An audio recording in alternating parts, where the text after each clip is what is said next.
Good afternoon guys. Panibagong araw, panibagong vlog. Nandito na naman tayo sa ibabaw ng niyog. Mayroon na naman kumakain na uang. Pang na to na guys? Pang lima. Pang limang lason na itong puno na to. Yun nakailang na lang to. Ito yung mga sinauna. Yan yung mga butas na yan. Yan may kumakain na naman yan. Balik na dahon na naman Yun yan ang palatandaan guys na may nakapasok na naman sa kanyang katawan. Ngayon medyo maaga natin na magagamot itong niyog na ito. Yan yung mga nakaraan Ayan. Yung mga butas na yan. Yan. Yung unang paglason ko nito dito sa baba pa. Banda. Yan pangalawa. Yan pangalawa. Pangatlo. Pang-apat. Yan ang ibabaw na yan. Yan yung pang-lima. Ngayon magagamot natin. Mayroon tayong dalang lason. Yung lalagyan iba yan. Ginamit lang natin. Mineral yan, mineral water. Ayan lagi talaga siya binabalik-balikan ng uang. Yung kabila isang bisis lang naman yun na uang, pero ito maraming bisis na. Yan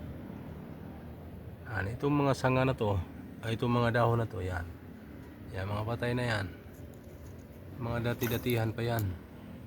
Ngayon nagulat ako, may natumba na dahon. Kakalason lang to, mga 3 buwan, 3 ba o higit pa. Yan sa mga unang nakapanood ng video ko, yan alam niya nila ito. Yun ayan yan, papasukin na natin.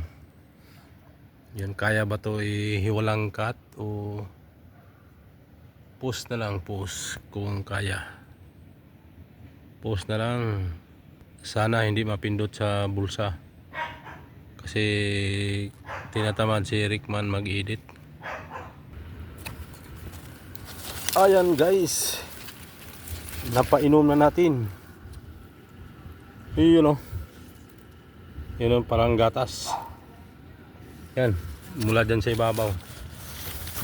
Ayan mula dyan, yan nandun na yung lalagyan sa baba. Nilaglag ko na. Ang hirap. Huwag lang ako mag-cram. Yan yan, napainom na natin yung yung uang, yung mga nakapasok sa loob. Yan yung unang inat-ngat. Yan yan yung una guys ng inat-ngat. Yan yung uang. Yan yan kakalabas lang ng bagong dahon, tapos tinira na naman agad. Buti na lang na ito natumba. Yan ng palatandaan na may kumakain. Yan ayan oops, ayan ito. Yan yung unang kinain guys. Ibig sabihin nakapasok na naman. Ayan, kitang kita yung ebidensya na may nag-ooperate na sa ilalim nito. Tinitira na naman yung ating niyog. Yan tanim ni brother. Ito yung palatandaan. Yan yung tumumba na to. Kung hindi ko nakita na may tumumba na, wala, tsutsugiin na naman yung ating niyog. Sayang yung buko na yan nito, magiging buko. Yan, isang buwig na lang. Hindi pa nga naka-recover. Tinira na naman ba? Yun yung dyan na 3. ano na, nakuha na, nakain na ni madam yung dalawa. Natikman yung isa, kaya kung pwede na buko. Kaya ngayon, so hanggang dito na lang guys, pasilip dito na naman, pang ilang video na to sa puno na to. Yan o, butas-butas na yung katawan. Ngayon tinira na naman. Nako po mga kalambat, tinira na naman ang uang yung niyog natin. Ayan, kitang kita ang ebidensya. Kalalabas lang, kakaano naman. Mayroon na namang kumakain mga kalambat. Ito na naman yung tinira natin. So hanggang dito na lang mga guys. Kaya hirap na hirap tayo dito.